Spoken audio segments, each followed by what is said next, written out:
I'm going to explain to you how to unlock 5-star and 6-star raids in Pokemon Scarlet and Violet, and also give you some tips and tricks for how these work in general and things that you should know to be a good teammate or maybe to solo them. You know, everything you need to know basically about this. So 5-star raids and 6-star raids are the hardest version of tera raids. And you can join them in your own world by finding these weird little crystals. And to see these on the map, you open up the map and you'll see these weird icons. And that'll show the tera type of whatever one. Now, to find out what it is, you'll have to go to it, and it could be a 1-star, 2-star, 3-star, or 4-star. And as you get later in the game, it can be a 5-star. Now, you'll actually begin to see 5-star raids before actually beating the game, but you probably won't be able to beat them until you beat the game because the Pokemon equivalent is the equivalent of level 75 in a 5-star raid. So I would recommend getting through your game until your Pokemon are at least like in the 60s or something like that before doing a 5-star raid. But really, there's no point in doing these 5-star raids when you find them until you beat the game and you beat the post game. So a little bit of spoiler here, you beat the game, then they'll have this, you do this thing where you go to every single gym and you'll beat every single gym a second time, and then you'll do some tournament in Messagoza, and then after that, you'll get a phone call. And that phone call will tell you about the raids and these powerful 5-star raids. And even though you'll already been able to have done them before, now that they tell you about them, now suddenly like this secret quest gets started where it's keeping count of what you're doing. Then what you'll do is you'll go to these different things like that on the map. They look like this, with different colors and things. And you'll just check each one and see what it is. And this one's a 6-star, but you'll find 5-star raids, or you'll do them online, which I'll talk about in a second. And then after you beat 10 of them, then the person will call back and tell you about 6-star raids, and that's when these start appearing on the map. But there's a little more to it than that, and I've heard conflicting reports on this. So apparently you need to, I've been told that you have to beat 10 5-star raids when you get to that point, but they have to be 10 from your own world. So you have to go run around to these different ones and find 5-star ones and then beat those. And you can do it online and stuff too in order to beat them. But I also heard someone say they beat 7 by themselves and 3 online, and that worked. I beat 10 by myself to see, not by myself, but from my own world to see. So it makes you wonder, can you just beat all, you might just do all 10 online, or maybe you only need 1 by yourself. Find 1 in your world that's 5-star, and then do the rest online. I'm not sure, it's up to you which way you want to try, but the ones I've heard for sure were 7 from their own world and 3 from just random online matchmaking. And again, with mine, it was 10 from my own world. So whichever way you want to do it. Also, to reset these, you can, so if you don't like what you see or there's not enough 5 stars left, you can open up the menu. You can go down to System Settings and then scroll all the way down to the bottom of the System. And then you can change the date and time to 1 day ahead. And you can skip 1 day ahead. And then that will, and then you'd hit OK and go back. I don't want to do it right this second, but you would change it to the next day. And then you'd hit OK. And then you'd go back. And then you go back in, and then, you know, everything should reset. If not, just do another day, and then everything should reset, because sometimes it bugs out and doesn't really work. So if you're trying to do it in your own world, that's how you would do that. But when you talk about online play, because it's actually really relevant to this, especially if you're newer. Sorry, not that button. This button. So go to the menu, and you go to the Poke Portal. Let's say you play online now. I guess some people out there might not have an internet connection to their Switch, or not have Switch members to play online. I might need that, actually. Anyway, but if you can play online, what you'll do is you'll press L in order to connect to the internet. And then it'll say communicating at the top left, and it takes a moment. And when it finally connects at the top right, now it'll say online mode. So now I'm connected. So now I can go to Tera Raid Battles. And this is basically just matchmaking. So you go in here, and it'll give you a bunch of random Tera Raids that you can join that'll have up to 3 other real players in them. So you'll go in here, and so if you're doing 5 stars, you would just go to this one, and you would press A, and it'll cue you in, and then you get to pick your own Pokemon and stuff, and then you get to do the 5-star raid. So whichever way you want to do it, but, you know, you got to do 10 5-star raids. Again, I've been told in your own world, but I've also heard conflicting reports, but, you know, but this is this feature, and you can do the same thing for 6 stars, although beating the 6 stars, not so easy. Beating 5 stars is a lot easier. So, that's where I need to explain some stuff about Tera raids. So in 5-star raids, it's actually pretty common that you'll join a 5-star raid with other online players, and there'll be someone who just hard carries everybody. Like, not that you should be a bad teammate and just try to get carried, But if you just need to get through them, it is possible, okay? But there are some tips and tricks to be a better teammate that you really need to know about. So before I say that, there's one more thing here. In order to refresh these, in case there's not something you want to join, if you wait long enough, at the bottom right, it says X, check for new posting. If you just wait here long enough, that'll eventually light up to where you can press X and refresh the board. You can also attempt to refresh the board by disconnecting from the internet with L and then reconnecting again. And sometimes that will also show new things. Otherwise, you press X for a new listing. And you always want to jump at something quick, because once it gets filled, it will just like, it'll fill, and then it'll just tell you it failed to connect. So you want to be quick to jump on whichever one you're going to do. Another thing that you need to know before I go into the tips of how to be a good teammate, you see those icons at the top right? There's bug, fire, a dark, dragon, all that. Even though these are EVs, you can kind of tell from the silhouette these are EVs. Well, that top right is their tera type. And what that means is they will also have all the weaknesses of that tera type. So, for example, this one's dragon. Well, dragon's weak to dragon. So even though this is an EV, which is a normal type, if you attack it with a dragon type move, it'll take bonus damage. But the biggest determinant for what you should pick based on is what is the Pokemon and what is yours. So like, you not getting one shot basically is way more important than you doing bonus damage in almost all cases. So keep that in mind. But anyway, let's go into a 5-star, and I'll give you some tips and stuff. So once you click one, it'll just say communicating, and if there's still a slot available, it'll let you in. If there's not a slot, it'll sit here for like a minute, and then it'll say it failed to connect, and then you'll just wait, refresh the postings, and then get into another one, which that may happen to me because I sat here on this menu for too long before finally picking one. It's probably full already. Okay, once you get into one, it'll look like this, and you'll be able to see your teammates and what Pokemon they are using. If they have the green check mark, that means they've already readied up and are ready to go. You can pick from the Pokemon in your party or your box, and you can change out with a different one and just select it like that. And then it'll come back into here, and you can ready up. So you can, pick whatever one you want from your party. You don't have to put the first one in. And whenever you're ready, you can hit all ready to go. Or if you want out, you can hit cancel.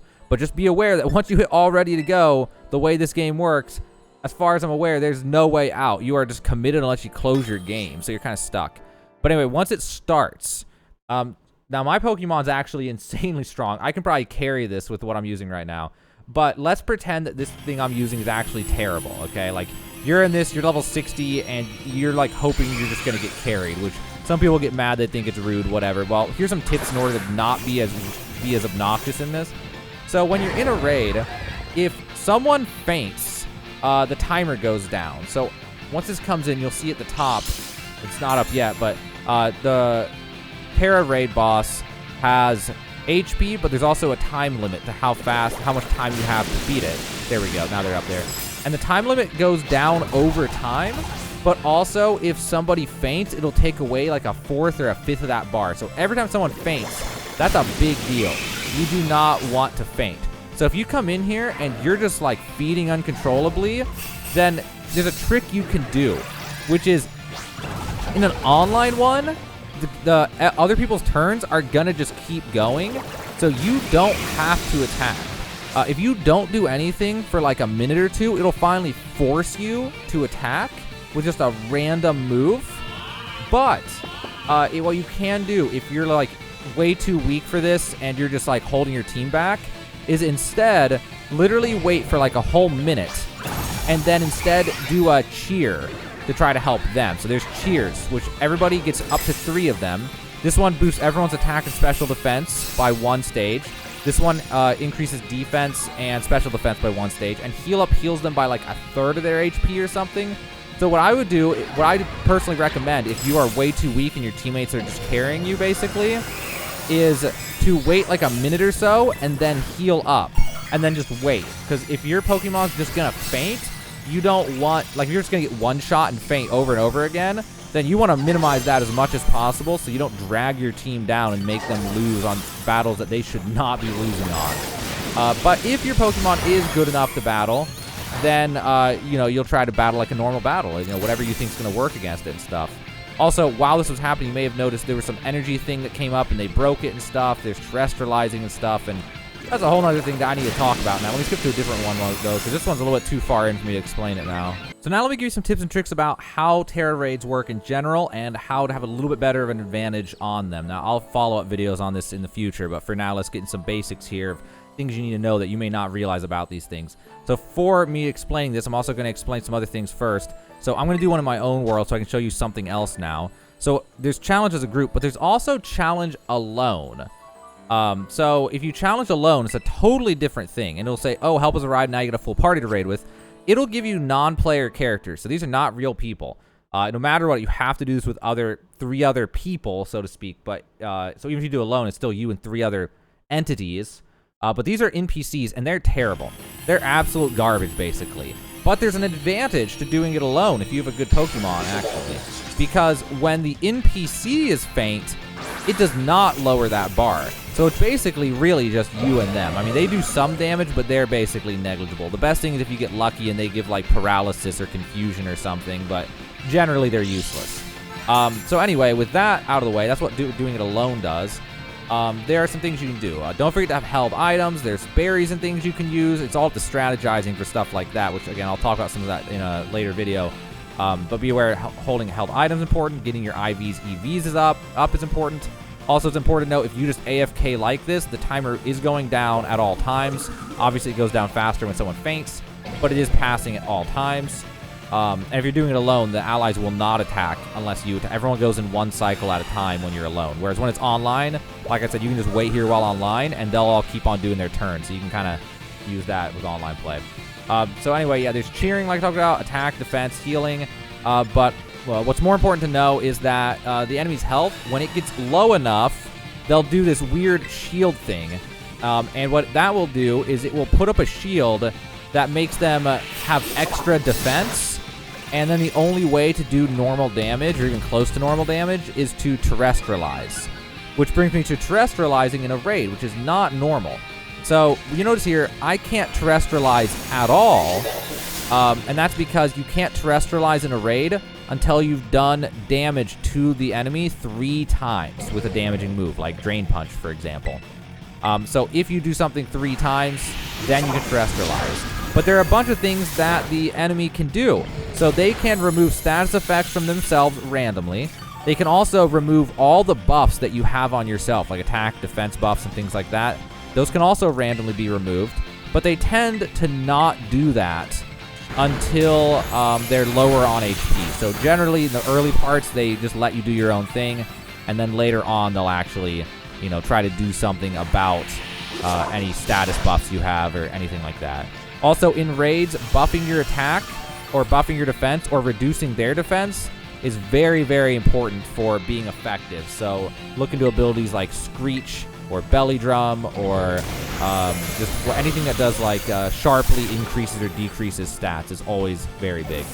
But once they get low enough, you'll see here, and he might not do it this turn, but he's going to do it next turn. He'll do the thing with the energy shield like I talked about.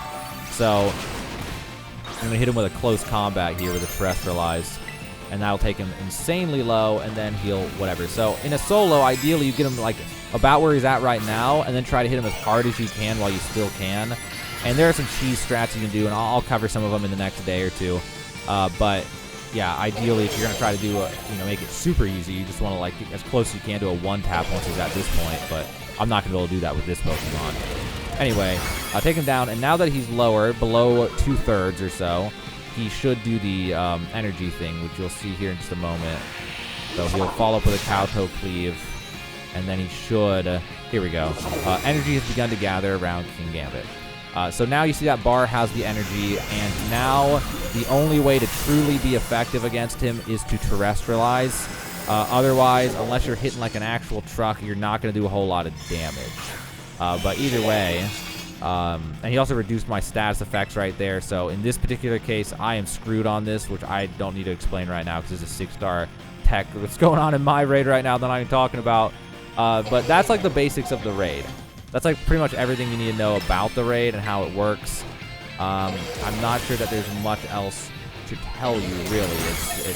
We'll cover more in later videos as far as like strats and things to win no matter what and solo things and stuff. But I think that pretty much covers the basics of tips and tricks and things, how to be a good teammate, all that type of stuff. So yeah, that is how to unlock 5 and 6-star raids. Those are tips and tricks on how to be a better teammate and how to not feed uncontrollably and stuff. Also, you can press the minus button for callouts, but nobody ever notices them or pays attention to them, but they're funny to do. And also, you can press Y to check status and look at different things like, I don't know, just what type that they are and what level things are in your teammates and stuff if you need to. But yeah, so that's pretty much everything you need to know. Hopefully that helps you out. Now you have a better idea of how to unlock and hopefully win 5 and 6-star raids in Pokemon Scarlet and Violet.